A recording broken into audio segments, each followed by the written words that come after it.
इस वीडियो में हम डिस्कस करेंगे ये गो बैक एन और सिलेक्टिव रिपीट वाला असाइनमेंट। तो बहुत ही बेसिक क्वेश्चंस हैं, जल्दी से कोशिश करूंगा इसको खत्म करने के लिए, थोड़ा सा ध्यान से सुनिए। In the go back N protocol the size of the send window can be 2m-1। अच्छा, इतना मैक्सिमम हो सकता है। सो m जो है the number of bits in the sequence number होता है, while the size of the receive window is only 1। Receive window का साइज 1 होता है, सेंड विंडो का साइज बड़ा हो सकता है। How can flow control be done? इतना डिफरेंस अगर है सेंड विंडो और रिसीव विंडो के बीच में, तो फ्लो कंट्रोल कैसे हो सकता है? हो सकता है, मान लो सेंड विंडो बहुत बड़ा है और उसने बहुत सारा पैकेट एक साथ आउटस्टैंडिंग रख दिया। वो पैकेट सारे लिंक पे सेंडर से रिसीवर तक जाके पहुंचेंगे। रिसीवर अगर उनको तेजी से प्रोसेस नहीं कर पाया तो क्या होगा, वो धीरे धीरे करके ऐक भेजेगा। एक पैकेट लेगा, बोलेगा अच्छा नेक्स्ट पैकेट ये है, वो पैकेट फिर आया, फिर बोलेगा नेक्स्ट पैकेट मुझे ये चाहिए। तो अगर वो एक्नॉलेजमेंट धीरे धीरे करके भेजेगा, यहां पे क्या होगा, वो एक्नॉलेजमेंट कुछ तो आके सेंडर के पास पहुंच जाएंगे, लेकिन जो बाद के जो पैकेट्स हैं जिनका एक्नॉलेजमेंट टाइम पे ना आ पाया, तो वो टाइम आउट हो जाएंगे। तो सेंडर उनको फिर से रीसेंड करेगा, तो वहां पे जाके फिर से पहुंचेंगे, कुछ कुछ डुप्लीकेट भी लगेगा रिसीवर को। तो अगर रिसीवर तेजी से रिसीव नहीं कर पा रहा, अगर बहुत ही स्लोली एक्नॉलेजमेंट भेज रहा है, तो भी फ्लो कंट्रोल हो सकता है। बट एक ही प्रॉब्लम है कि सेंडर को बार बार रीट्रांसमिट करना पड़ेगा, क्योंकि ऐक अगर टाइम पे आके नहीं पहुंचे तो वो जो रीट्रांसमिशन जो टाइमर है वो टाइम आउट होता रहेगा, लेकिन फ्लो कंट्रोल बिल्कुल हो सकता है। In the selective repeat protocol size of the send and receive Windows is the same. Does this mean that there are supposed to be no packets in transit? नहीं, ऐसा कुछ नहीं है। सिलेक्टिव रिपीट में सेंड और receive window का जो size होता है, इसका अगर 5 है तो उसका भी 5 होगा। तो इसका मतलब ये नहीं है कि कोई पैकेट ट्रांजिट में नहीं है, ऐसा नहीं है। सेंडर अपना 5 का 5 पैकेट भेज देगा, लेकिन वो एक एक करके जाके पहुंचेंगे। जो पहुंचा उसको वो रखा जाएगा। रिसीवर के साइड में कुछ पैकेट्स ड्रॉप हो जाएंगे, वो जाके टाइम पे नहीं पहुंचेंगे। कुछ पैकेट आउट ऑफ ऑर्डर जाएंगे, उनको भी रखा जाएगा। तो इसका मतलब ये नहीं है कि पैकेट्स ट्रांजिट में नहीं है। इसको जितना भेजना है वो पूरा भेज देगा, लेकिन वो एक एक करके जाके वहां पे पहुंचेंगे। जो पहुंचा उसको जाके वो रिसीव विंडो में रखा जाएगा। तो विंडो का साइज सेम। इसका मतलब ये नहीं है कि ट्रांजिट में कोई पैकेट नहीं होंगे। In a network the size of the receive window is 1 packet. अच्छा, इनमें से कौन सा यूज हो रहा होगा? जो रिसीव विंडो अगर 1 है, स्टॉप एंड वेट में तो सेंड रिसीव दोनों का 1 है, तो वो होगा। और गो बैक एंड में रिसीव का विंडो साइज 1 होता है, तो वो भी होगा। सिलेक्टिव रिपीट में वो नहीं होता। अच्छा, यहां पे सेंड विंडो का साइज है 20 पैकेट्स। अच्छा, तो स्टॉप एंड वेट नहीं हो सकता, क्योंकि स्टॉप एंड वेट में सेंड विंडो का साइज 1 ही होता है। गो बैक एन में सेंड विंडो का साइज बड़ा हो सकता है, सिलेक्टिव रिपीट में भी सेंड विंडो का साइज बड़ा हो सकता है। तो वो दोनों मैंने टिक कर दिया यहां पे। In a network with fixed value for m greater than 1, we can either use the go back n or selective repeat protocol. Describe the advantage and disadvantage of using each. What other network criteria should be considered to select either of these protocols? अच्छा, तो पहले selective repeat protocol क्यों use करते हैं?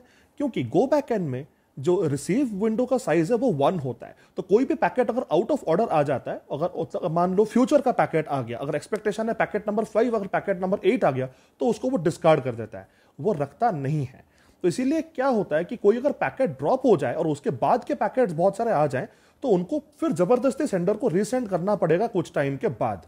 ठीक है, तो उसमें क्या होता है कि लिंक का जो यूटिलाइजेशन है वो वेस्टफुल हो जाता है। सिलेक्टिव रिपीट में हम वो पैकेट को रख लेते हैं, आउट ऑफ ऑर्डर रख लेते हैं, और उसका एक्नॉलेजमेंट दे देते हैं कि देखो पैकेट नंबर 5 हमारे पास नहीं है, लेकिन 8 आ गया, तो हमने 8 का एक आंक बना के दे दिया, एक्नॉलेज कर लिया कि चलो 8 आ गया, उसको वापस भेजने की जरूरत नहीं। तो सेंडर क्या करेगा, जो 8 का जो टाइमर है उसको बंद कर देगा, ताकि 8 कभी रीट्रांसमिट ना हो। डिसएडवांटेज क्या है सिलेक्टिव रिपीट का, कि उसमें एक्नॉलेजमेंट्स बहुत सारे आते हैं, हर पैकेट का एक एक्नॉलेजमेंट जाता है। गो बैक एंड में क्या हो सकता है, जैसे टीसीपी में एक डिलेड ऐक होता है, कि ऐक डिलेइंग टाइमर होता है, तो वो 3-4 पैकेट को मिला के एक ऐक दे सकता है ना। अगर गो बैक एंड में एक ऐक आ गया 5, उसका मतलब क्या है कि 4 तक सारे पैकेट्स पहुंच गए। तो उसने अगर 3-4 इन सबका अलग अलग एक्नॉलेजमेंट नहीं किया होगा तो कोई प्रॉब्लम नहीं है। सेंडर को पता चल गया कि ऐक में 5 है, मतलब नेक्स्ट एक्सपेक्टेड पैकेट 5 है, 4 तक सब कुछ है। लेकिन सिलेक्टिव रिपीट में आपको हर पैकेट का एक्नॉलेजमेंट देना पड़ेगा। तो उसको ध्यान में रखते हुए गो बैक एंड में कम एक्नॉलेजमेंट आते हैं, तो सेंडर से रिसीवर तक का जो लिंक है उसमें डेटा जाता है, दोनों में इक्वल जाता है, कोई प्रॉब्लम नहीं है। लेकिन रिसीवर से सेंडर तक तो लिंक है, वो सिलेक्टिव रिपीट में थोड़ा सा वो बैंडविड्थ उसका ज्यादा होना जरूरी है, क्योंकि एक्नॉलेजमेंट ज्यादा आएंगे सिलेक्टिव रिपीट में। गो बैक एंड में एक्नॉलेजमेंट्स कम आते हैं, ग्रुप कर करके भेज सकते हैं, इसीलिए रिसीवर से सेंडर तक का जो लिंक है उसका बैंडविड्थ अगर कम भी रहा तो चलेगा। ये जरूरी नहीं है कि सेंडर से रिसीवर का जो बैंडविड्थ है रिसीवर से सेंडर तक का बैंडविड्थ सेम रहे। एडीएसएल होता है ना, वो कभी कभी एसिमेट्रिक रहता है कि हम घर पे डाउनलोड ज्यादा करते हैं, अपलोड कम करते हैं। तो ज्यादातर हमारे घरों में जो इंटरनेट होता है उसमें जो डाउनलोड का स्पीड ज्यादा रहता है, अपलोड का स्पीड कम रहता है। तो इसीलिए दो तरफा लिंक में दोनों का बैंडविड्थ हमेशा सेम नहीं होता। सिलेक्टिव रिपीट में रिसीवर से सेंडर तक का जो जो जो बैंडविड्थ है उसको थोड़ा ज्यादा रखना पड़ेगा, क्योंकि उसमें एक्नॉलेजमेंट्स हर पैकेट के लिए एक आता है। चलिए एक प्रॉब्लम सॉल्व करते हैं अभी। assume that when you design a selective repeat protocol, bandwidth है 1 Gbps, डिस्टेंस दिया गया है सेंडर और रिसीवर के बीच में 5000 किलोमीटर, पैकेट का साइज है 50,000 बिट्स, प्रोपगेशन स्पीड यहां पे दे दिया गया है। यहां पे बोला है कि सेंड और रिसीव विंडो का मैक्सिमम साइज निकालने के लिए।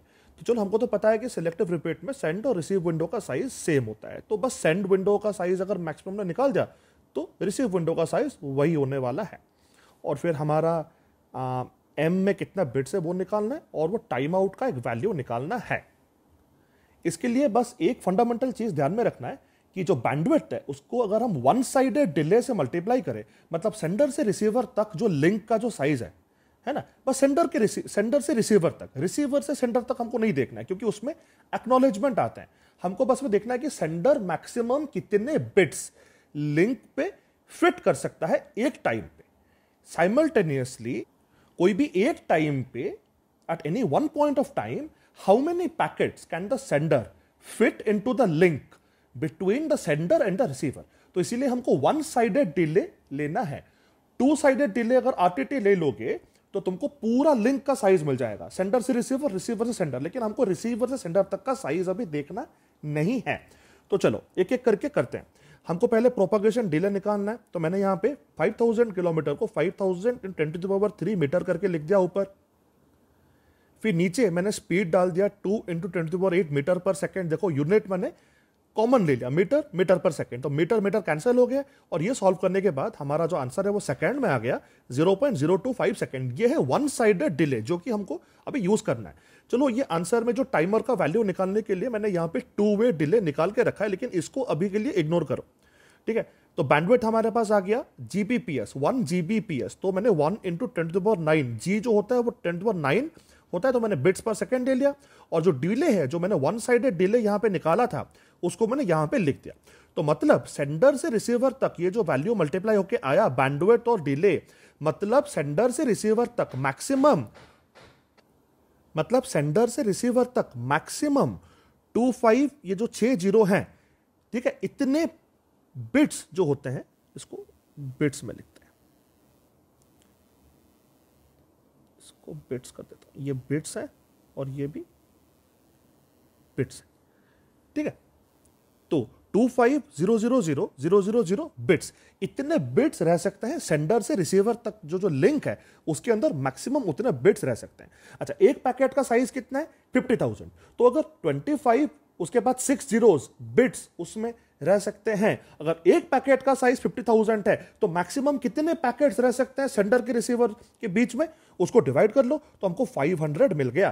तो ये तो हो गया तुम्हारा सेंड विंडो का मैक्सिमम साइज। उससे ज्यादा वो पैकेट आउटस्टैंडिंग रख ही नहीं सकता, क्योंकि उससे ज्यादा अगर पैकेट वो रखेगा लिंक के ऊपर, तो लिंक के अंदर वो फिट नहीं आएंगे। तो 50,000 बिट्स के पैकेट्स उसमें रह सकते हैं। तो हमको पता है कि जो अगर m का कोई वैल्यू है और सिलेक्टिव रिपीट में जो मैक्सिमम विंडो साइज होता है वो 2m-1 होता है। तो 500 is less than equal to 2m-1। तो इसको मैं ऐसे करके लिख दिया। तो जो मिनिमम वैल्यू ऑफ m है, m तो कितना भी बड़ा लिख सकते हो, सब कम से कम क्या लेना है हमको, इसको 9 करना है। 9 करने से वो 512 होता है, और वो पावर ऑफ 2 होता है जो कि 500 से जस्ट बड़ा है, ठीक है। तो मतलब m-1 जो है वो 9 के इक्वल हो गया और m इक्वल टू 10 होके आ गया। अच्छा, टाइम आउट का वैल्यू क्या रखना चाहिए टाइमर का? उसको तुम आरटीटी ले लो, 2 टाइम्स प्रोपगेशन डिले। यहां पे जो मैंने कैलकुलेट करके रखा हुआ है, ये जो वैल्यू है 0.05 सेकेंड। क्यों?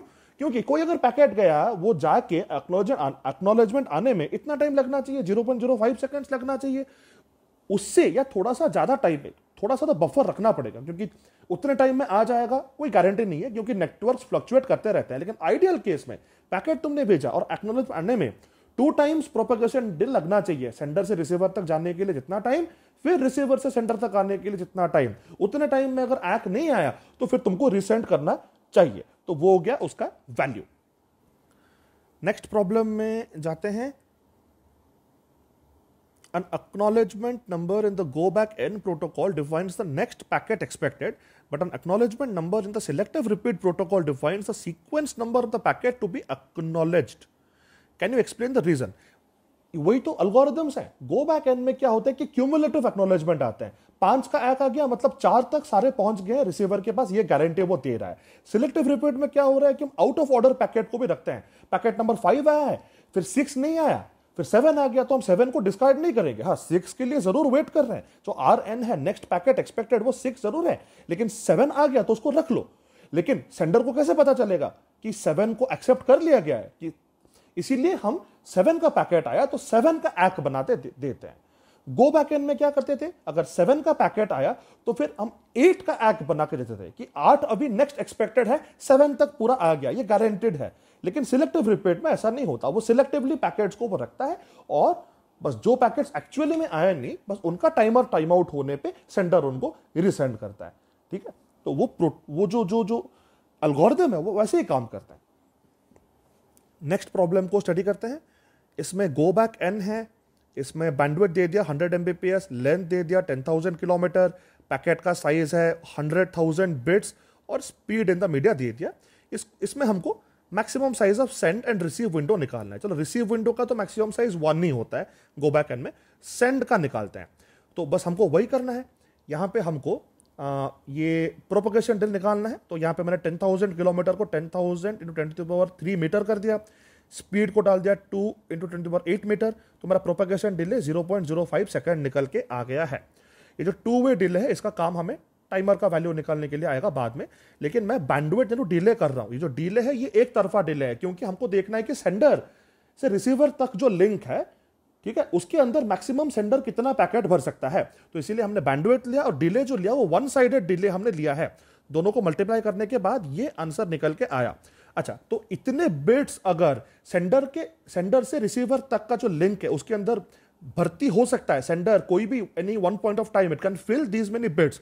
और अगर एक पैकेट का साइज है 100,000, तो दोनों को डिवाइड करने से हमको मिल गया, मैंने क्या डिवाइड किया, 5 के बाद 60 बिट्स डिवाइडेड बाई इतने बिट्स पर पैकेट, 100,000 बिट्स पर पैकेट। एक पैकेट में उतने बिट है, तो बिट और बिट कैंसिल हो गया, तो आंसर हमारा पैकेट में निकल के आ गया। तो 50 पैकेट्स हमारा सेंडर और रिसीवर के बीच में जो लिंक है उसके अंदर मैक्सिमम फिट आ सकते हैं कोई भी एक टाइम में। ठीक है, तो उससे हम तो ये हो गया हमारा window size, send window size maximum. ठीक है, और हमारा m का वैल्यू हमें निकालना है। तो m का वैल्यू कैसे निकल के आएगा, हमको पता है कि m का अगर कोई वैल्यू है तो मैक्सिमम विंडो साइज 2m-1 हो सकता है गो बैक n में। तो यहां पे मैंने ऐसे करके लिख दिया। तो यहां पे जो m का जो मिनिमम वैल्यू, मैक्सिमम तो m का कुछ भी डाल सकते हो, लेकिन कम से कम हम 6 ही डाल सकते हैं। तो क्या होगा, ये 2⁶ वो 64 होता है, -1 63 आ गया, जो कि इस इनइक्वालिटी को सेटिस्फाई करता है। तो ये m का वैल्यू यहां पे 6 हो गया है। वैसे यहां पे अगर मैं भूल गया बोलने के लिए, तो इसके पहले वाले जो प्रॉब्लम में, ये वाले प्रॉब्लम में जो सेंड और रिसीव विंडो का जो मैक्सिमम साइज है वो 500 निकल के आएगा, उससे ज्यादा हम फिट नहीं कर सकते। सेंड विंडो का साइज 500 है, क्योंकि 500 पैकेट्स मैक्सिमम जा सकते थे, और रिसीव विंडो का साइज सेंड विंडो के बराबर होता है। और ये वाले प्रॉब्लम में, गो बैक एन वाले प्रॉब्लम में, हमारा वो आंसर 50 निकल के आया। तो सेंड विंडो का मैक्सिमम साइज 50 होगा और रिसीव विंडो का मैक्सिमम साइज 1 हो, क्योंकि गो बैक एन में रिसीव विंडो का साइज हमेशा 1 होता है।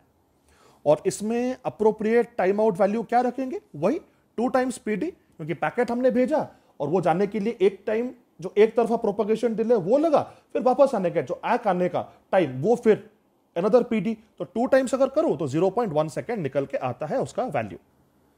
उसके नीचे जो 2 प्रॉब्लम्स हैं उनको सॉल्व करने के लिए मैं आपको जल्दी से, यहाँ पे नीचे मैंने गो बैक एन का स्टेट डायग्राम बनाया है।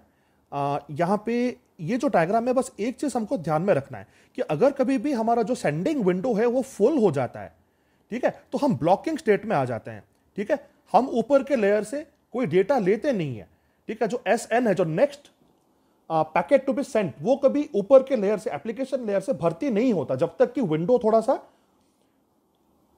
सा खाली नहीं हो जाता। हाँ, थोड़ा सा एक्नॉलेजमेंट हमारे पास आ नहीं जाते, जो जो लेफ्ट वॉल है वो थोड़ा सा आगे नहीं बढ़ जाता, तब तक हम ब्लॉकिंग स्टेट में रहते हैं। और ये आपका स्टेट डायग्राम हो गया सिलेक्टिव रिपीट। यहां पे भी जब तक ये विंडो फुल है, मतलब अगर एस एन जो next packet to be sent वो अगर first outstanding packet plus window size, जब तक ये कंडीशन सेटिस्फाई करता है, मतलब हम अभी हमारा जो विंडो है वो पूरा भरा हुआ है, हमको जब भी एक्नॉलेजमेंट आएगा तो सेंड विंडो का जो लेफ्ट वाला वॉल है वो थोड़ा सा आगे बढ़ेगा, तो थोड़ा सा राइट साइड में जगह बढ़ेगा, ठीक है, फिर हम ऊपर के लेयर से डेटा ले सकते हैं, तब तक हम ब्लॉकिंग स्टेट में रहेंगे। बस ये जानना जरूरी है आपको। चलिए जाके ये प्रॉब्लम्स को जल्दी से सॉल्व करते हैं, काफी आसान है, टेंशन लेने की जरूरत नहीं है। अच्छा, ये गो बैक एन के प्रोटोकॉल के क्वेश्चंस हैं। यहां पे m का वैल्यू 6 है, मतलब हमारा जो मैक्सिमम विंडो साइज वो हो सकता है 2 to the power m minus 1, मतलब 64 माइनस 1, नहीं तो 63, जो कि सेटिस्फाई करता है, तो इसमें कोई प्रॉब्लम नहीं है। Sending machine is in the ready state, first outstanding packet, मतलब ये पैकेट भेजा गया है और इसका एक्नॉलेजमेंट हमें अब तक मिला नहीं है, वो है 10 है, और जो नेक्स्ट पैकेट टू सेंड, मतलब ऊपर के लेयर से डेटा आया नहीं, अगर आता है तो वो 15 नंबर पैकेट बनने वाला है। What is the sequence number of the next packet to send, वो तो 15। ये तो एसएन का वैल्यू जो है, अगर ऊपर से डेटा आता है तो वो जो हम अगर भेजेंगे तो 15 नंबर पैकेट भेजेंगे, ठीक है। Sending machine is in the ready state with first outstanding packet 10, मतलब 10 भेजा गया है, उसका एक्नॉलेजमेंट अब तक आया नहीं है, और नेक्स्ट पैकेट टू सेंड, मतलब ये पैकेट अगर ऊपर के लेयर से आएगा तो 15 बन के जाएगा।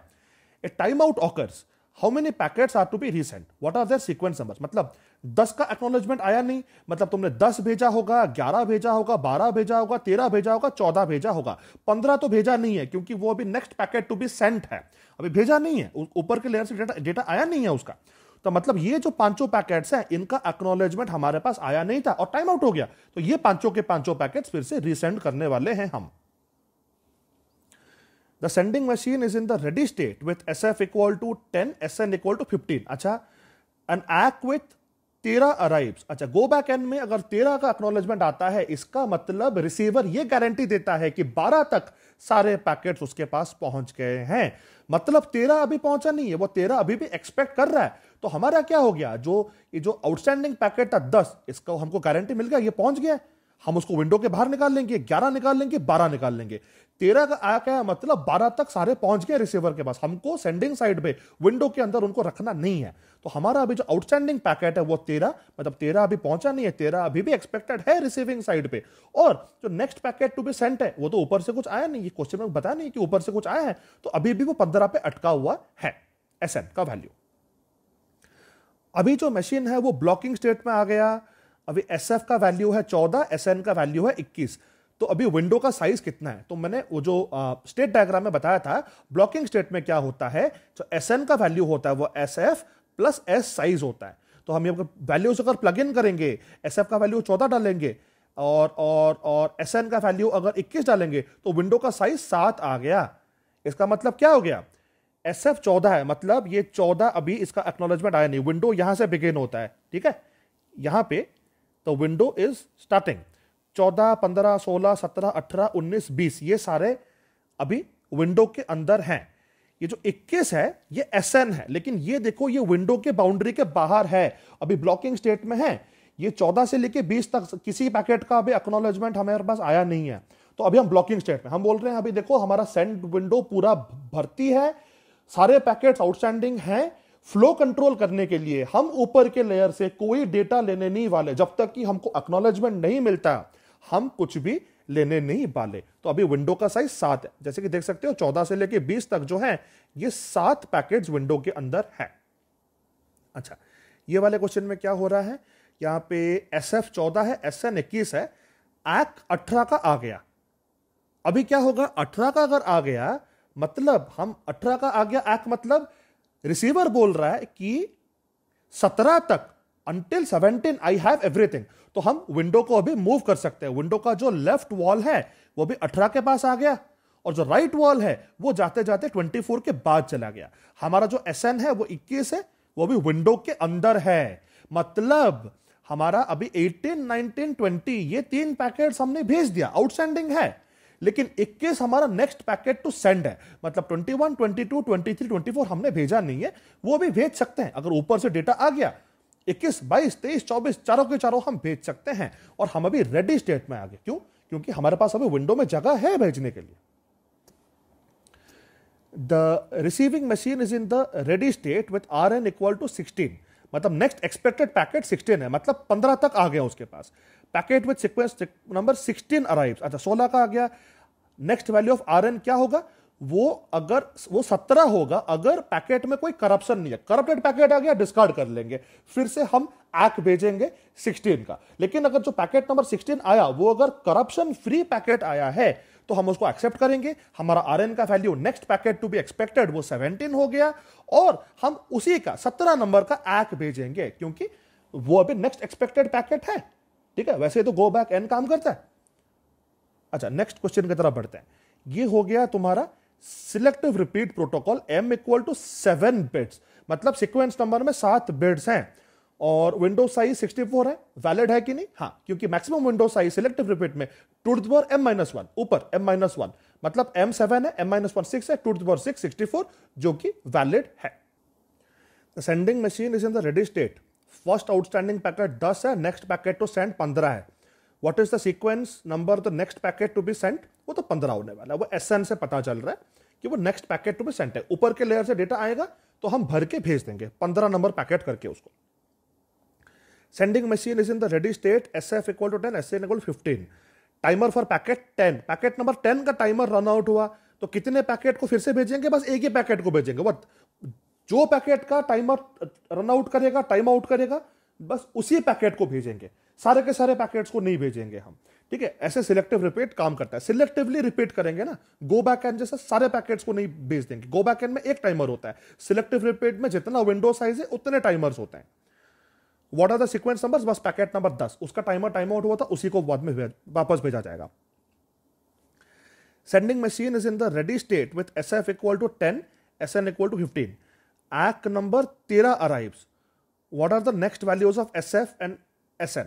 देखो, बस 13 नंबर का ACK आया ना, तो विंडो में बस 13 नंबर को मार्क किया जाएगा सेंड विंडो में कि बस इसको, इसका जो टाइमर है इसको बंद करो, इसको कभी भी रीसेंड मत करना, क्योंकि रिसीवर से हमारे पास 13 नंबर का एक्नॉलेजमेंट आ गया। 13 नंबर का एक्नॉलेजमेंट आया, मतलब इसका मतलब यह है कि बस 13 नंबर पैकेट जाके पहुंचा है, उससे ज्यादा रिसीवर तुमको कुछ बोलने की कोशिश नहीं कर रहा। सिलेक्टिव रिपीट में गो बैक एंड जैसा नहीं है। गो बैक एंड में 13 का आया था ना, मतलब 12 तक सारे पैकेट 10, 11, 12 सारे पहुंच गए, उसका गारंटी रिसीवर दे रहा है। लेकिन सिलेक्टिव रिपीट में ऐसा नहीं होता। 13 का आया मतलब 13 ही आके पहुंचा है, वो बाकी कोई पैकेट के बारे में कुछ नहीं बताता, वो ACK। ठीक है, तो SF का वैल्यू नहीं चेंज होने वाला, SN का वैल्यू चेंज नहीं होने वाला। ठीक है, इसका जो रिस्पॉन्स क्या होने वाला है, सेंडर क्या करेगा, 13 नंबर का जो टाइमर है उसको बंद कर देगा, और टाइमर को बंद करो क्योंकि इसको फिर से रीसेंड नहीं करना, इसका ACK हमारे पास आ गया। Sending machine is in the blocking state, SF equal to 14, SN equal to 21। मैंने स्टेट डायग्राम बताया था कि SN जो होता है वो SF प्लस S साइज अगर होता है मतलब वो ब्लॉकिंग स्टेट में है। तो हम अगर SF और SN का वैल्यू डाल देंगे तो विंडो का साइज 7 निकल के आएगा। इसका मतलब यह है कि अभी हमारा विंडो पूरा फुल है। जो SN है, जो वैल्यू है 21, वो विंडो के बाहर है। ठीक है, जैसे यहां पे हुआ था गो बैक एंड में, देखो यहां पे जो 21 वाला नंबर था ये विंडो के बाहर था। ये देखो विंडो का बाउंड्री यहां पे 20 के बाद 20 के बाद राइट बाउंड्री है, लेफ्ट बाउंड्री वो 14 के पहले है। तो 14 से लेके 20 तक विंडो में रह रहे हैं, उनका ACK हमारे पास आया नहीं है, तो हम अभी 21 को एंटरटेन नहीं कर सकते। तो वो बिल्कुल सेम नंबर्स यहां पे भी है सिलेक्टिव रिपीट में। अच्छा, sending machine is in the blocking state, SF equal to 14, SN equal to 21। And ACK with ACK number 14 arrives and 15, 16 तो पहले से एक्नॉलेज हो चुका है, मतलब 14, 15, 16 कंटिन्यूस हो गया। मतलब 14 भी है, 15 और 16 तो पहले से आ गए थे। मतलब अब हम क्या कर सकते हैं, जो अभी जो आउटस्टैंडिंग पैकेट कौन सा हो गया, 14, 15, 16 है, तो वो 17 के पहले चला जाएगा। उसका तो ACK नहीं आया ना, लेकिन 14, 15, 16 का काम हो गया, उनको विंडो से बाहर निकाल दो। अभी 17 के लिए हम वेट करेंगे, 17 का ACK आने के लिए वेट करेंगे। तो SF हो गया 17, वो अभी फर्स्ट आउटस्टैंडिंग पैकेट है, उसका ACK अभी तक आया नहीं है, हमको बताया नहीं गया। और जो SN है वो हम चेंज नहीं करेंगे। हमको किसी ने ये नहीं बताया कि ऊपर के लेयर से, एप्लीकेशन लेयर से डेटा आ गया और हमने भर दिया, उसको भेज दिया, नहीं। वो 21 में था, अभी भी 21 पे है। ठीक है, अभी भी वो SN 21 को पॉइंट कर रहा है, लेकिन जो विंडो है वो भी आगे चला गया। विंडो में जगह बन गया। अब ये जो 22, 23 है और 21 है, ये तीनों अभी खाली हैं, ये विंडो के अंदर हैं। हम 3 पैकेट अभी भेज सकते हैं, है कि नहीं? अगर ऊपर के लिए डेटा आता है तो हम 21, 22, 23 में भर के भेज सकते हैं। तो हमारा जो स्टेट है वो ब्लॉकिंग से रेडी स्टेट में आ गया, जो कि मैंने यहां पे लिख दिया है, क्योंकि एसएन जो है वो विंडो के अंदर अभी आ गया। डेटा आता है, भेज सकते हैं, ब्लॉक नहीं है।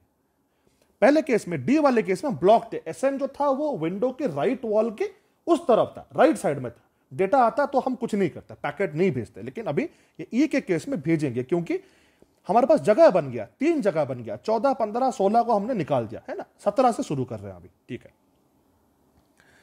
The receiving machine is in the ready state with Rn equal to 16. Size of the window is 8. Rn 16 है. Packet with sequence number 16 arrives. What is the next value of Rn? What is the response of the machine to this event? अच्छा, अगर 17 हमारे पास आया नहीं है, किसी ने बताया नहीं ना कि 17 भी आ गया, हम अश्यूम करेंगे 17 रिसीवर के पास आया नहीं है, तो अगर 16 आ गया ना, तो फिर Rn को वो 17 के पास लेके जाएगा, ठीक है। 17 उसका भी नेक्स्ट एक्सपेक्टेड पैकेट है, प्रोवाइडेड कि वो आउट ऑफ ऑर्डर पहले से रिसीव नहीं हुआ, और जो पैकेट 16 नंबर का पैकेट जो आया, ठीक है, वो पैकेट करप्टेड नहीं है। वो अगर करप्टेड हम डिस्कार्ड करेंगे, आरएन हमारा 16 पे अटका रहेगा। लेकिन अगर 17 हमारे पास आया नहीं है और 16 वाला पैकेट जो आया वो करप्टेड नहीं, तो आरएन को हम 17 पे अपडेट कर सकते हैं, और सिलेक्टिव रिपीट में जो पैकेट आता है हम उसी का ही एक्ट भेजते हैं। तो 16 आ गया, करप्टेड है नहीं, तो हम एक एक्ट भेजेंगे 16 का। Thank you.